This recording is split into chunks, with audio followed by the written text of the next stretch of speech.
call the July 29th meeting of the School Board of St. Lucie County to order and say welcome to all of you, whether you're joining us in the audience tonight or watching us on the newscast. But we appreciate you being with us tonight. We are, at this point, if you would join me for the Pledge of Allegiance, please. I pledge allegiance to the flag of the United States of America, to the republic for which it stands, one nation, under God, indivisible, with liberty and justice for all. And now for the Kids at Hope Pledge. As an adult and a treasure hunter, I am committed to search for all the talent, skills, and intelligence that exist in all children and youth. I believe all children are capable of success, no exceptions. Thank you. We're going to take things a little bit out of order tonight and move first to our consent agenda. And by doing so, it minimizes the opportunity for those that might want to be an unscheduled speaker tonight. So if you do desire to be an unscheduled speaker, please fill out the form in the back of the room and get it up to Mrs. Harrison just as quickly as possible. And we will move then to our consent agenda. Board members, we have the agenda before us. Do I hear a motion to accept as presented? Moved by Ms. Hensley, second by Dr. Mills. All in favor? Aye. Any opposed? Motion carries 5-0. Board members, at this time, are there any areas of conflict that need to be declared prior to our voting? Hearing none, we will receive the recommendation of the superintendent. Yes, ma'am. I recommend the board approve a total of 26 consent agenda items this evening, beginning with number 4.01 and ending with 12.01 as presented. Board members, are there any items that you wish to pull for discussion and separate vote? Any items that you wish to comment on? I do wish to comment on item number 10.06, and at this time would like to invite Dr. Helen Wild to the podium. Thank you, Dr. Wild, for being here and introducing this new and exciting adventure. Yes, thank you for having us. Good evening, Madam Chair, board members, Superintendent Yost. We are very excited tonight because we are in the process of opening a new school in the old school board office on Delaware Avenue, and it is the new performance-based preparatory academy. And it is the non-traditional program known traditionally as performance-based that was formerly housed at Fort Pierce Central High School. It serves students in such a way that they can accelerate their credits, catch up on credits, and also earn dual enrollment career credits so that they can go to work and be certified in very exciting fields with our partnership at Indian River State College. So we're very excited to be relocating this school as it expands and grows and meets the needs of more and more students. They learn online. They have very dedicated teachers so that their education is very personalized. Tonight we're here to ask you to approve the new name. The name was generated after a process that involved the staff, teachers, administrators, and then in a second meeting, several students representing the student body came together to talk about the name, the school colors, the mascot, and a lot of the programming that will happen during this very exciting transition. So at this time, I would like to ask the administrator, Letty Richardson, to come up. I'd like to, as she makes her way up, I would like to thank the faculty and staff that participated in this process, some of whom are here tonight. Could you all stand and be recognized? Mike?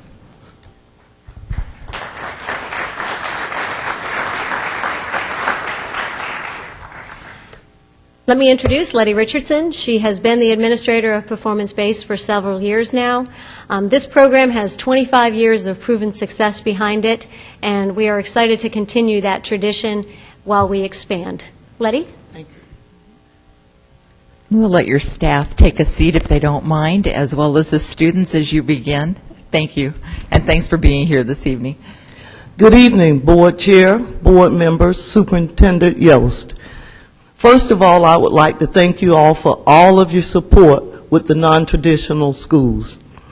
Secondly, I would like to introduce by name those students that were a part of the focus group. As I call your names, would you please stand? Lauren Pedra, who will graduate this year. Brianna Baker. Janelle Nago, another graduate this year. And Treasure Jellison. Brianna, would you come up? I'll let Brianna end the presentation.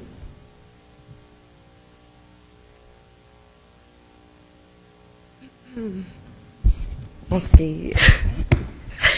All I want to say was we would like to thank the school board for supporting us with our new school. While you're at the microphone, before you go sneak away there, tell us a little bit about the process of coming up with the name for the school.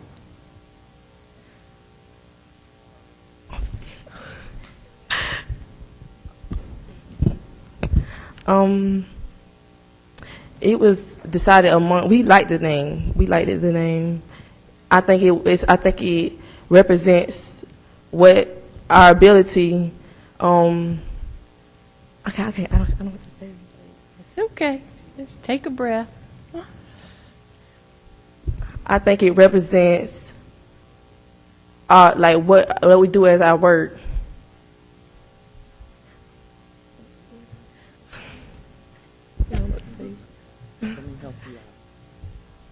Ms. Richardson to the They rescue. were a lot more talkative at the focus group. You know, I've been She's a there, little so I know camera they're shy. more talkative. Yeah.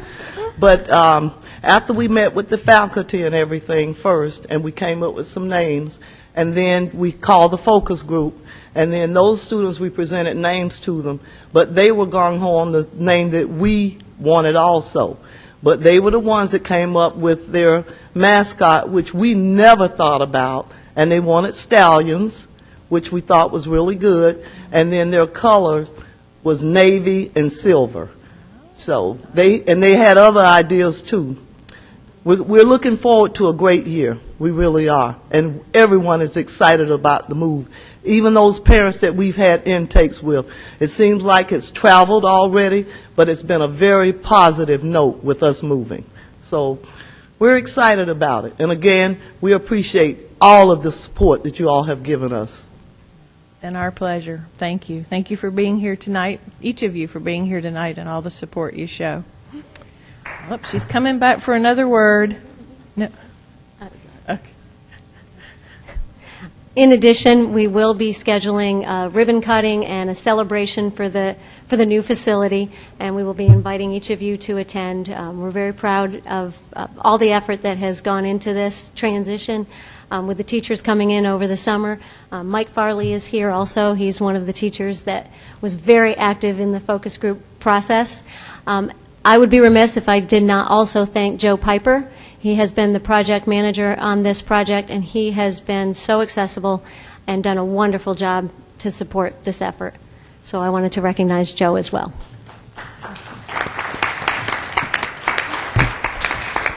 Thank you, Dr. Wild, for taking the opportunity to share with us.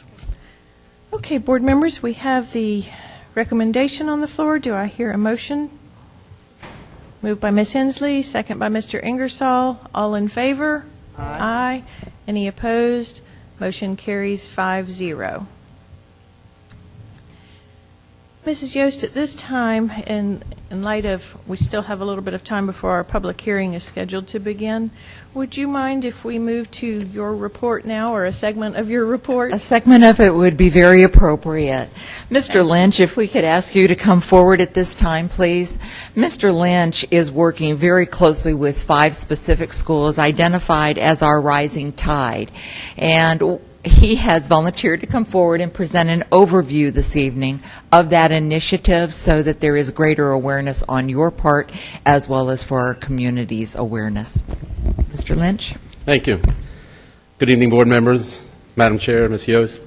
I'd like to share a project that's underway in St. Lucie County that I'm pretty excited about. It really came from a conversation that we had this spring in terms of how can we support our low-performing schools, or underperforming as I rather call them, schools, how we can support them, how we can garner some extra resources for them so that they can increase student achievement, which is very much our core business.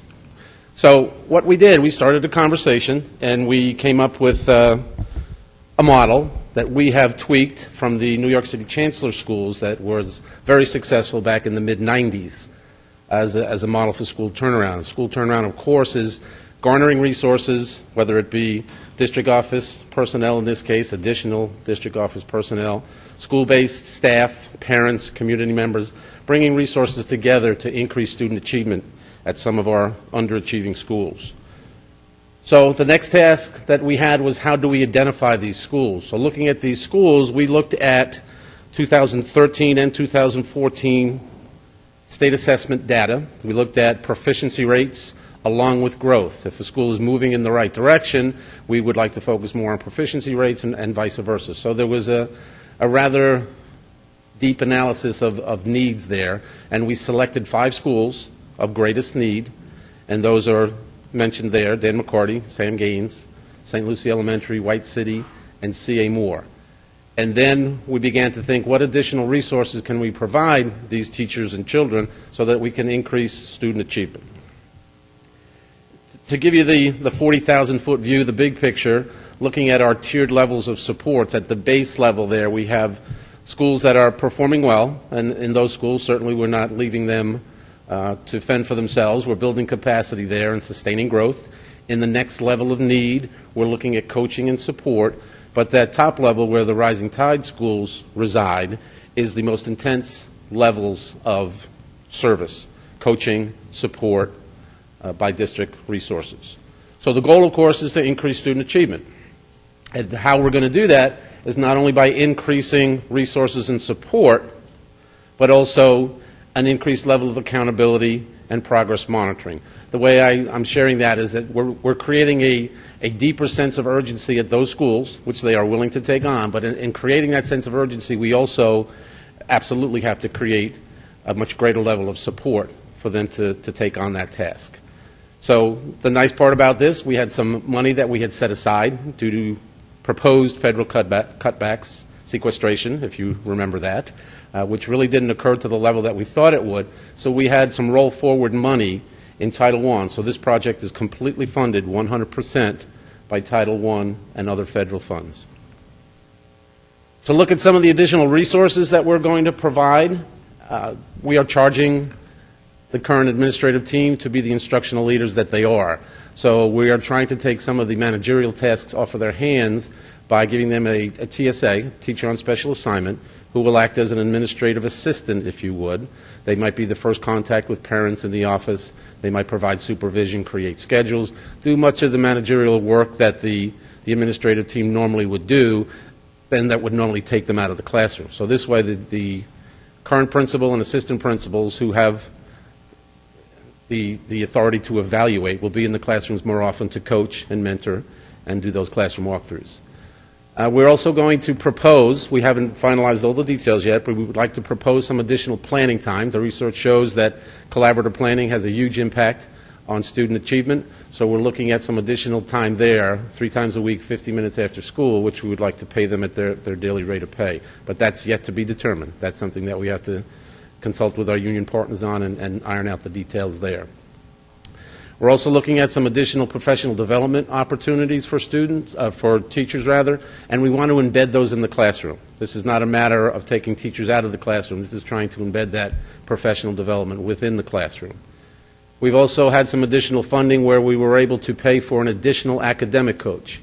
Some schools have taken us up on this opportunity. Others have used that resource, meaning that they hired an additional person. Other schools are going to take those resources and convert them to best meet their needs. For example, one of the items we struggle with is having students attend after-school tutorials or extended learning opportunities because of transportation. This use of Title I dollars might provide that transportation for those students to get back home after attending an after-school tutorial. So that's an option. All of these things have flexibility built into them at the school site, because it's not a matter of, as I say, backing the truck up to the school and dropping off resources. This is a matter of meeting their needs. We've also, this year, we put in place, with your blessings, a graduation coach at our Title I high schools, which I think is going to be very successful, and I'm looking forward to the graduation rates this year. So we've modeled at the middle school a promotion coach, which is going to follow behind the guidance counselor, work with the guidance counselor, be a parent liaison. A big piece of this is a connection to home and parents. This person will be able to go out and do home visits if need be, but whatever the need is there, that promotion coach will address that need. We're also going to be looking at some additional funding for tutorials, for extended learning opportunities this year. We did some writing workshops, weekend workshops, science weekends, where students came in on a Saturday and took advantage of some additional learning opportunities. So we'll provide those as well. So you can see there's a whole host of different things there that will provide teachers and principals and staff resources. We'll also have our school renewal team in the Rising Tide schools on a daily basis, in the classroom, shoulder to shoulder, professional development with teachers. By the very name, instructional partner, they will work with the teachers to model, to present lessons, to co-teach, whatever the needs are in that particular classroom at that particular moment.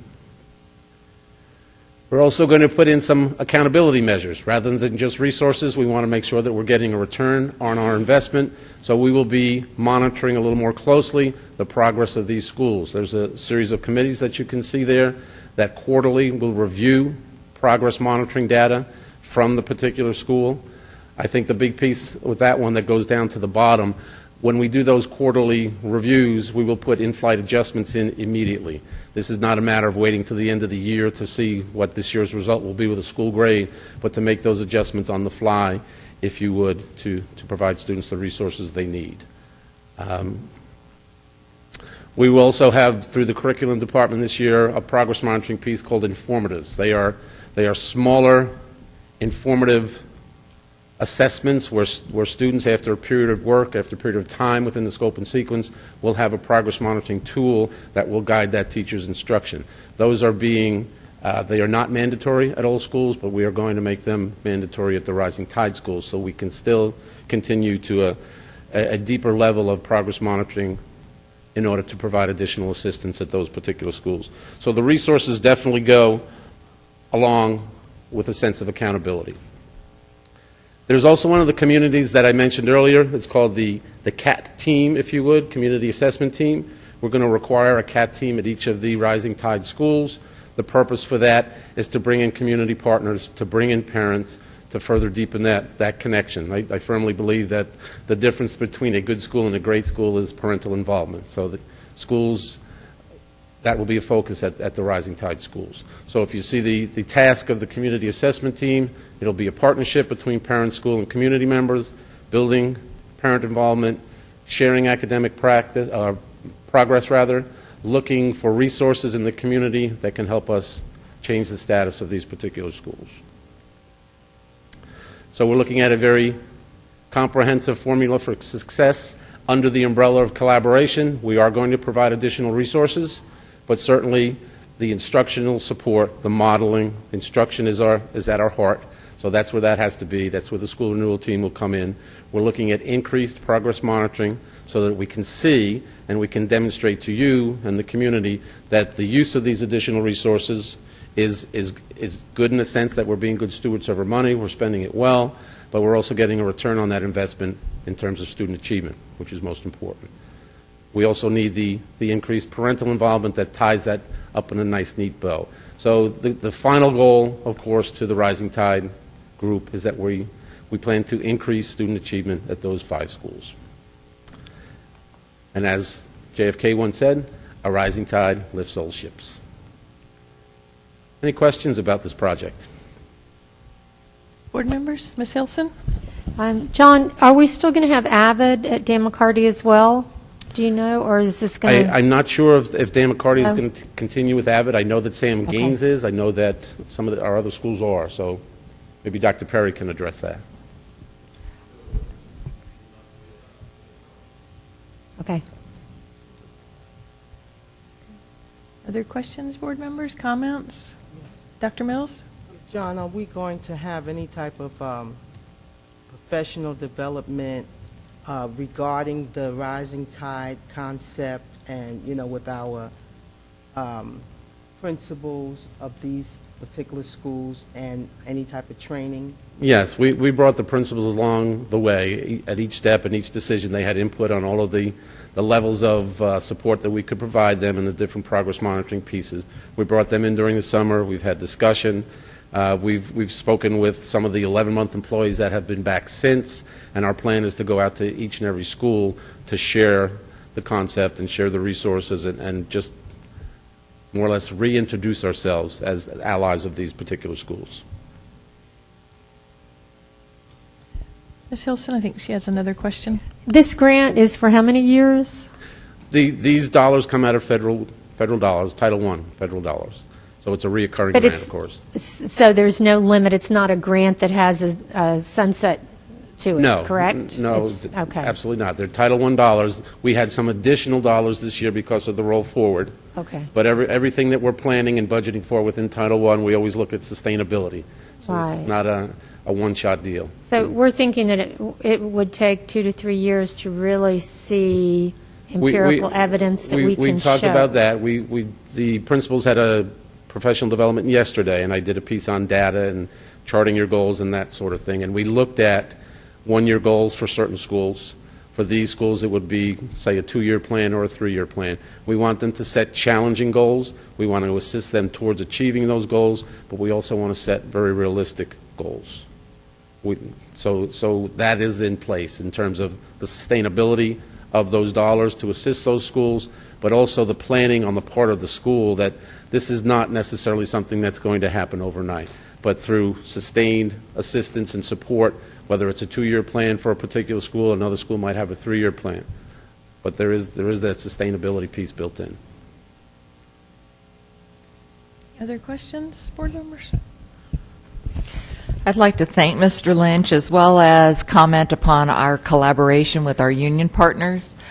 We have been discussing, and they've been involved in professional development as early as today. Both Ms. Tillman and Ms. Rodriguez were present for a full day of training with us and the leadership teams from our Rising Tide sites. Today, sponsored, of course, through Title I and provided through Aubrey Daniels International. And, of course, the additional planning time that's being proposed in this document will require a letter of understanding, and so conversation has ensued regarding that topic as well. So it's not only education of our in-house stakeholders, but our union partners are very much involved as well. Okay. Ms. Hilson, one more? I think it's important that how we sell this to the community, because I think a lot of times people say, oh, that's something new the school board's doing, and there's not a follow-through sometimes that, we're just throwing money at curriculum and so forth. So I think I like the way this is designed, and I hope that we'll have the opportunity for the newspaper, which I don't really see, but at some point, maybe we could send something to our TC Palm as a statement, Sure. because this is a community effort. This can't be done by the school board alone. This is going to take the parents and the community for this to actually, for the tide to pull it up. Sure, and that transparency piece that I hear you speaking of is going to be something that's charged to the community assessment team, those CAT teams, because that's where the parents will be in on a regular basis, community members will be on a regular basis. Their opinion is shared back and forth as to what we can do to improve schools, as well as us sharing information about what we're doing and the progress we're making. So there is an element of transparency that's very real there. Right, and there was a representative from Region 3 for the district differentiated accountability in attendance today as well, and she will return tomorrow.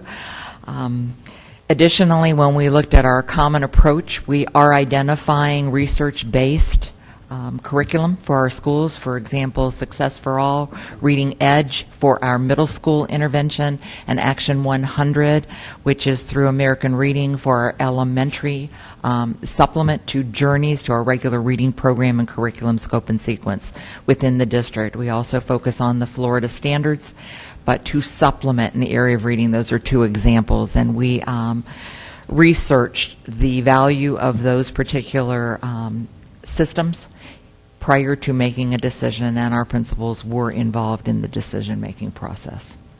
And to add to that, a very large component of the reading piece from the chancellor schools we looked at in length and found that trend data for that particular reading program was not to our satisfaction. So that was one of the elements that we removed from that model and replaced it with something else. The trend data since the 90s until now was showing that not to be effective, not only where it currently resides, but across the nation. So we did not consider that as an option to embed into this program. Dr. Mills? How important was parent involvement in the Chancellor project? And I know you mentioned parent involvement. What are some of the areas of that, how we're going to reach the parents? Well, I think going back to the CAT team, the Community Assessment Team, that is akin to a SAC committee, but it's solely focused on improvement of instruction, improvement of student achievement at that particular school. So that will be a big piece with that, in addition to any other Title I parent involvement type programs that might be run at a particular school. But the monthly meeting of that CAT team will bring community members, parents, and staff members together to discuss not only what is being done, but what could be done to improve the school. So it really draws in those resources and gives them a little bit of ownership and stake in the process. And did you not mention an opponent, a part of it is going out to those parents who need someone to come and visit with them That is regarding correct. their children and regarding the program? One of the itself? resources that we are providing is that promotion coach at the middle school level, and those individuals will be going out, doing school visits for those families that cannot come in or won't come in or whatever the situation might be. But that is a direct connect to the parents of the school, that promotion coach. It's not only a resource for the students and the staff, but it's a resource for those parents as well. And they'll hold informational meetings and other type activities like that to really bring the parents into the process. buy-in. Yes, ma'am. Okay. Thank you, Mr. Lynch. Thank you. Madam Chair, do you want to return to the regular agenda at this time? Yes, I think we will. We will go back to the public hearings, and I will open the first public hearing, which is on the proposed adoption of amendments to school board policies numbers 2.70, 3.43, 4.16, 6.304, and 7.70. Are there any in the audience that wish to address this portion of the public hearing? Seeing none come forward, Madam Superintendent, we will receive your recommendation. I recommend the board adopt the proposed amendments to School Board Policies 2.70, 3.43, 4.16, 6.304, and 7.70 as presented. Thank you. Board members, we've received the recommendation. Do I hear a motion? So moved. Moved by Ms. Hilson, second by Dr. Mills. All in favor? Aye. Any opposed? Motion carries 5-0. Close that public hearing and open the public hearing on the tentative millage rates and tentative budget for fiscal year 2014 and 15. And I will invite at this time Tim Bargeron, who's already at the podium. Welcome. Good You're ahead of evening. me there, to share a presentation before we receive the recommendation. Thank you, Mr. Bargeron. The purpose of tonight's public hearing is to adopt the tentative millage rates and the tentative budget for the 2014-15 school year. Our fiscal year starts July 30 and runs through, July 1st and runs through June 30. So we're already in the first month of our 14-15 fiscal year, but we don't get necessary information out of Tallahassee Department of Education to establish our millage rates until mid-July. So that's why we have the hearing at the end of July. This is the tentative hearing. The final hearing will be held September 9th at our regular meeting, September 9th. So what tonight's actions will do is establish the maximum millage rate that we can levy for the 14-15 school year. I need to point out that the school board does not have discretion to increase the millage rates over what is included in the proposed millage rates, the tentative millage rates. Those are set by legislative action, and the only thing the board could choose to do other than adopt those rates would be to lower some of the discretionary rates. The budget process really is ongoing throughout the year. We continue to meet with our union partners, and so the adoption of this tentative budget by no means sets anything in stone. As I said, the final budget hearing is September 9th, but we continue to work throughout the year. We bring budget amendments to the board throughout the year. So the only thing that's really established for the entire year at this meeting, at this public hearing, is the tentative millages. We are required to cover certain topics. That's what the PowerPoint accomplishes. The first really is it's a discussion of our plan to comply with class size maximum ratios. With the introduction of the school of choice option last year, I've added that language to this, but these two slides really just talk about our commitment to comply with the maximum class size requirements, whatever options are available in statute to minimize disruption of a class once school starts, students showing up the week before the FTE survey. We would maximize those options if it's in the best interest of the students, but then we would have a plan to bring that classroom back into compliance as required by statute. And this is the same as it's been, for a number of years. We've always budgeted enough staff to comply with requirements, the class size maximum ratio requirements. The next slides talk about our millage trend, and actually I'll just jump ahead to this chart that's a little bit easier to read, and you can see it's up and down. We have a slight decrease in the total millage rate this year. I have a chart that shows somewhere in here the millage rates. There it goes. The proposed millage rate is 7.241, which is a 0.16 decrease from the current year. Those are the different areas. The first millage rate, 4.993, is the required local effort millage rate, and that represents about 70% of the millage rate. The term required is a very important component of that millage rate. If we did not levy that, we would not be able to participate in the Florida Education Finance Program, which really is about 50% of our operating budget coming from the state. So it's a combination of state and local sources that make up our operational funding. And I'm sorry, but the board will need to vote on these millage rates separately at the end of the presentation, and then once that's done, vote on the budget to approve the tentative budget. And then we have some resolutions that certify that the board adopted the millage rates by separate vote, certify that the board adopted the budget, which the Department of Revenue for some reason requires us to do. But there's also a resolution that allows us to use our categorical funds flexibly if we determine that's necessary throughout the year. We've been doing that with our reading allocation categorical, supplemental academic instruction to some extent, but we go ahead and include all of our categorical funds in the resolution just in case something happens mid-year and we need to access those funds. For example, transportation is included in that list, but we don't get enough funding for transportation anyway, so there's really no opportunity for us to use those funds flexibly.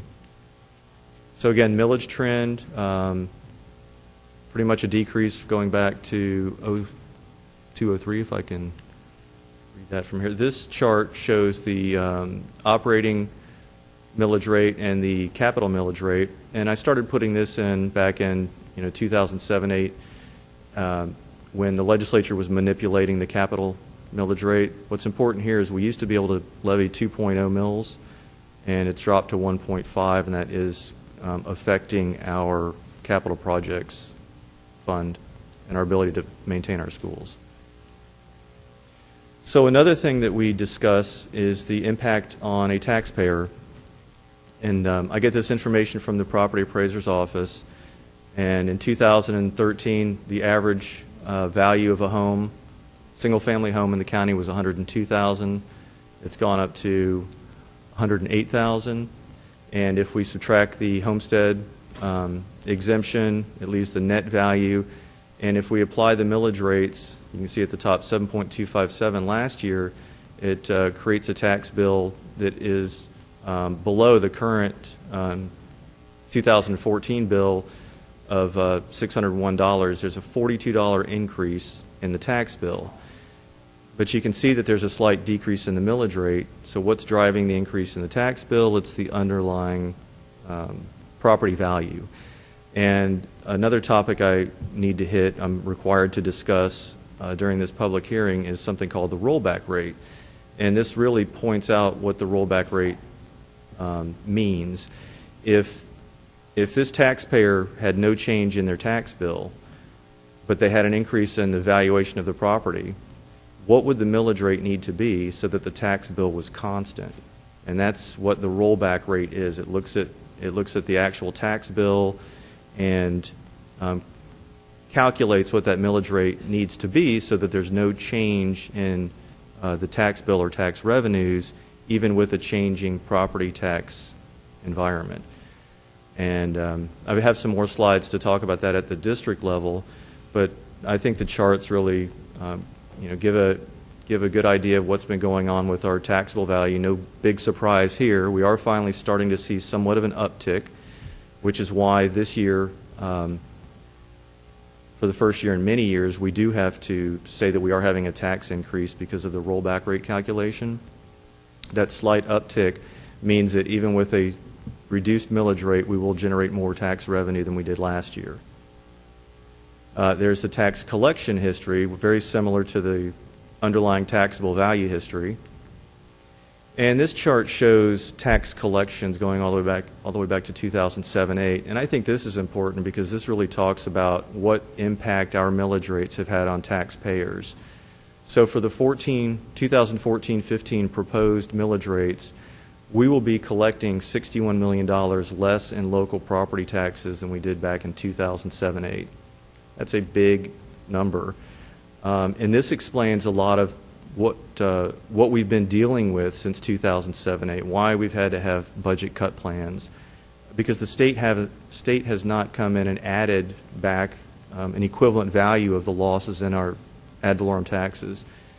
The cumulative reduction in property taxes, $368 million in that far bottom right cell. This just explains the rollback rate again, and I have in these slides I go into more explanation because this is something we post on our website, and if anybody was curious, I would lead them to the presentation first, and then they could contact my office if they had any additional questions. This is using the district-wide taxable values and the district-wide tax rates, and you can see that middle line, the rollback rate is 7.052 mils. So that's what we would need to levy to generate the same amount of tax revenue as last year. And so that 7.052 is what we have to use in determining what percentage we say we have a tax increase, what our tax increase is. And that statement is the total millage rate to be levied is 2.68% more than the rollback rate. This is a summary of the budget, the 14-15 budget as it currently stands by major fund group, almost $448 million. And that covers all of the required areas. If there are any questions, I'd be happy to entertain them now. Board members, any questions of Mr. Bargeron? Are there any members of the audience that wish to speak to the presentation? Okay, seeing none, Mr. Bargeron, thank you. It's an arduous task, I know, and we appreciate your efforts on presenting it to us in terms that are understandable. Thank you. Thank you, and this is the final slide has the actions that need to be taken. Thank you. Well, at this point, board members, we will receive the recommendation, and there are several of them, so we'll plod through the process, Madam Superintendent. We will, and we will take them individually for a recommendation and then a vote. Beginning with the adoption of the tentative required local effort millage, I recommend that the board approve the tentative required local effort millage of 4.9930 mils as specified in the resolution 2014-15 trim tentative A. Thank you. Board members, we have received the recommendation. Do I hear a motion? So moved. Second. Moved by Ms. Hilson, second by Dr. Mills. All in favor? Aye. Any opposed? Motion carries 5-0. I I recommend the board approve the district's school tax discretionary operating millage of 0.7480 mils as presented in the resolution 2014-15 trim tentative A. Board members, we've received the recommendation. Do I hear a motion? Moved by Ms. Hensley, second by Dr. Mills. All in favor? Aye. Any opposed? Motion carries 5-0. I recommend the board approve the district discretionary local capital improvement millage of 1.5 mils as specified in the resolution 2014-15 trim tentative A. Do I hear a motion? Moved by Ms. Hilson, second by Ms. Hensley. All in favor? Aye. Aye. Any opposed? Motion carries 5-0. I recommend the board adopt the 2014-15 tentative budget in the amount of $784,219.71. Board members, do I hear a motion? Moved by Dr. Mills, second by Ms. Hilson. All in favor? Aye. Any opposed? Motion carries 5-0. And does that amount need to be repeated? We okay? It's reflected, sure.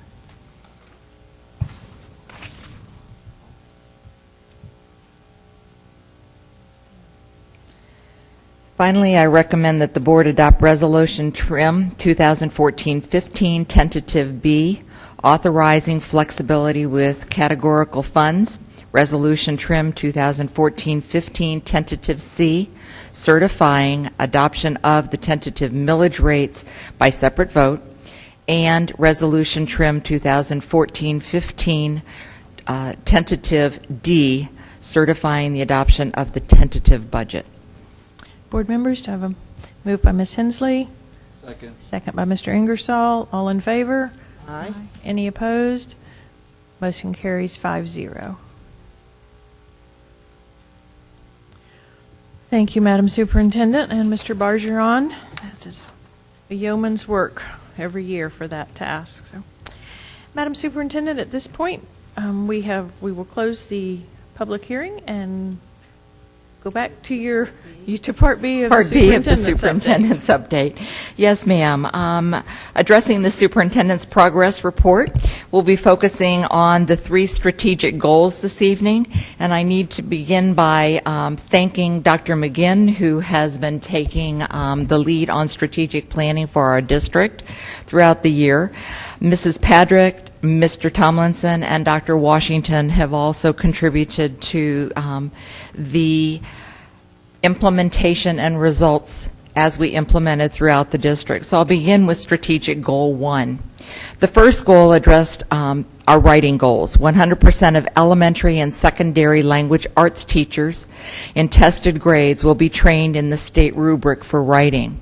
And none of this information shared this evening should be new to you because we've discussed it during our board work sessions. However, we wanted a summary to be presented under the progress report for this evening. We did meet this goal. 100% of our teachers in the language arts area that addressed writing were trained over a couple of months, and it truly did impact the writing results in St. Lucie County this year. You'll remember that at grade 4 we have 55% proficiency and the state had 53%, so we exceeded the state's level of proficiency in writing at grade 4.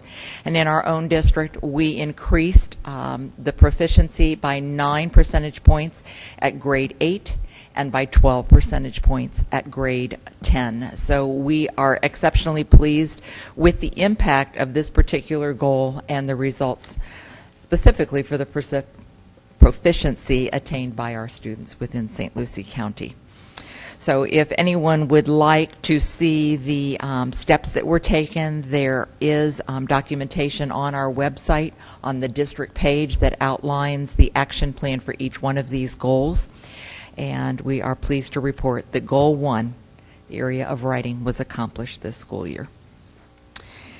Our second goal was that 100% of the St. Lucie County schools will have a multi-tiered system of supports, otherwise known as MTSS, to address the academic and behavior needs of all students.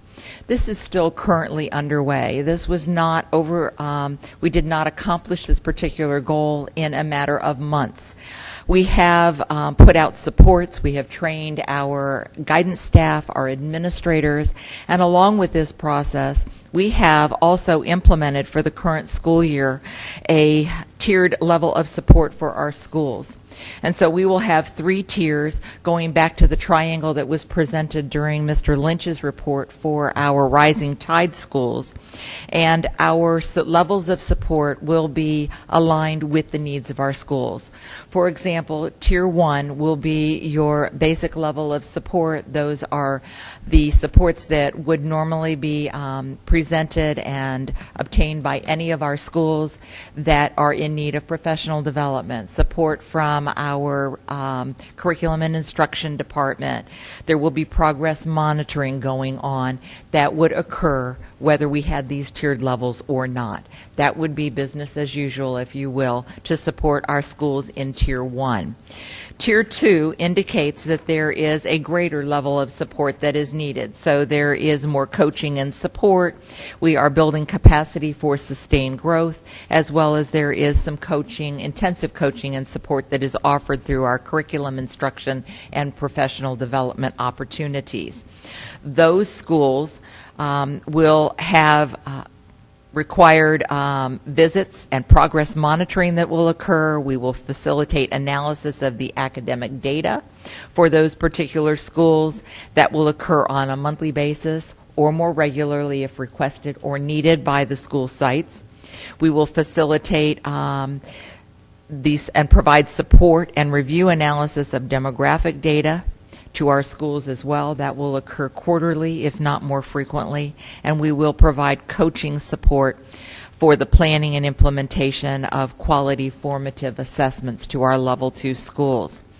Additionally, each school may need something a little bit different, and we will differentiate where the support is needed in these particular areas for Tier 2, as well as when we move into Tier 3. Tier 3 will be our Rising Tide schools, and so Mr. Lynch, it was very timely that he provided his overview this evening, because you received information regarding the additional supports that will be offered to those 5 schools. So we are pleased with the level of support that will be offered to our schools so that we can individualize the needs of the school, which will then impact the student performance within each school. So we are moving forward with that particular goal, and we feel that 100% of our schools have received the overview at this point, and implementation and enhancement of our delivery and support system will be monitored throughout this particular school year. Once again, the timelines and the action plan are listed on our website. The third goal addresses teacher recruitment and retention. And we are pleased to report that the retention rate during the 2012-13 school year was 84%. And as of June 30th, we had a retention rate of 88%. So we have met our goal of 100% of our schools addressing our retention rate and improving the retention rate within the district. The number of vacancies within the district of August 19th, 2013, which was the first day of school last year, was 65. We will address that on August 18th of the opening of the current school year to determine how many vacancies there will be at that time, as well as we will monitor throughout the year so that we have comparative points as to where we are with retention and recruitment. Our goal for the area of retention and recruitment was 100% of our schools will be fully staffed on the first day of school, which this year will be August 18th, 2014. At this time, we should have a total of 2,215 classroom teachers in place if we meet that goal of 100%. We are moving towards that goal every day, but we'll not know the results of that particular plan, strategic goal, until the first day of school this year. But efforts are certainly underway to provide 100% of our schools, every student within this district, we hope will have a fully qualified, highly qualified teacher in their classroom. That is our goal at this point.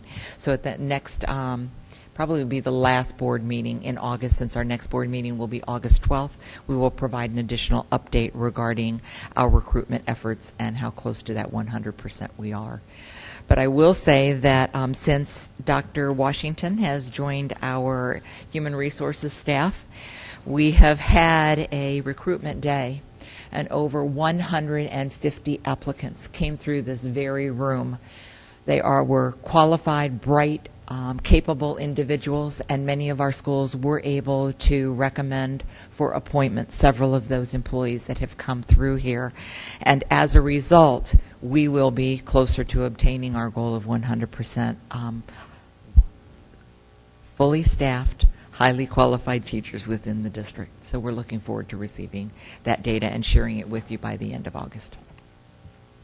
Any questions from you all regarding our 3 strategic goals? Dr. Mills? Goal 2.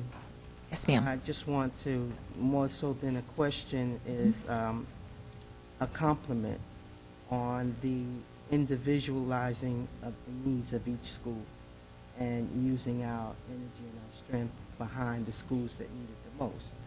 And so those 3 tiers, I think, are very important in our growth as a district with our different schools. And also I want just to ask you to give me that number again of the teachers, if we were to be fully staffed with teachers here. Yes, ma'am. 2,215 classroom teachers. Thank you. You're welcome.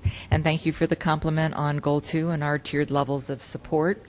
Our team has been working diligently to accomplish that, and we are pleased with our results, but the proof is in the pudding, and as we open the first day of school, we'll monitor to make certain that we are meeting the needs of our individual schools. Thank you, Superintendent Yost. Any other questions or comments from board members? Well, thank you so much, Superintendent Yost, for a thorough progress report. We appreciate it very much. All your efforts we appreciate. We will move to school board member reports at this time, and Dr. Mills, we'll begin with you tonight. No reports. No report. Mr. Ingersoll? No reports. Ms. Hensley? Ms. Hilson? Yes. First of all, I think the people sitting in the audience, the majority, my thanks to you all. We're going to be starting school in a few weeks, and I actually have some feedback from the recruitment. I spoke with a woman today, as a matter of fact, and she just had wonderful things to say and asked me questions. She has her master's in education, and she said, I've tried to apply at the school board, and I've had problems, and so forth and so on. So that was so good for me to hear. And, you know, IT has to support all these initiatives. Mr. Bargeron, through finance, has to support. Don Carter has to support more students and more busing routes. I mean, everybody in this audience, Joe Piper, I mean, and Mr. Tomlinson with our ESC, it's everybody here. Each of you individually is so important for the success for us. And, you know, we can sit up here and ask questions and push initiatives, but without our incredible staff and our, you know, custodians are cleaning our schools, our lunchroom staff are getting the lunches ready, the things that we take for granted that can change the lives of children every day. It's just incredible to me, and it does take that team, and we are that village to so many of these children. And I want to share something. I attended recently a workshop for Head Start, early Head Start. Many of you know there's a great deal of federal money that the fiscal agent is actually early Head Start. And in the meeting, several different providers with child care centers said, well, what do we do when parents don't follow the Head Start rules? Because the rules consist of taking children for physicals every 2 months. I mean, it's a very strict program when you sign on with, and many of you know this, you've worked with Early Head Start, and the woman doing the presentation said, then you put the kids in your car and you take them, or we send the Head Start bus. And I think that vision that I see with the Chancellor School and the Rising Tide is that vision of we have to be more than what we are to assist these children. I mean, I know each of us has our designated job and what we do, but I think all of us are called to do more, and many of you do more already. So in listening to that, I thought, what do you mean, put children in our car and call the Head Start bus? But I mean, that's really what we've become. We've become like family to these children. And I just want to thank everybody before the school year starts very genuinely, because I know some of your sad stories, some of your success stories. Again, we have children that are homeless. We're going to send the buses to the shelters to pick them up. We have children living in rundown motels. The buses will pick them up and bring them to school, and the teachers will do their best, and the custodians and the lunchroom ladies will feed them, and it may be the best time of the day for these children. So I just want to say thank you before all the wild time begins, because it's right around the corner, but just a personal thank you. And I have high hopes for the Rising Tide schools, because I believe this social model could work in St. Lucie County. So thank you for all your work. Mrs. Yost and Mr. Lynch have personally taken this on, and I'm excited about it. Thank you. Thank you, Ms. Hilson. Ms. Harrison, we didn't receive any forms, did we? Okay. We have no unscheduled speakers in to come before us, so let me take this opportunity to announce that we will suspend this portion of the board meeting, and the board will be commencing a private attorney-client session, the estimated length of which is 30 minutes. The names of the persons attending the session are as follows: the members of the School Board of St. Lucie County, Mrs. Yost, Superintendent, Mr. Ferguson, District Counsel, and Mr. Harrell, School Board Attorney. At the conclusion of this session, I will return to the podium and reopen the public meeting and publicly announce that the session has ended. So we are in suspension for 30 minutes.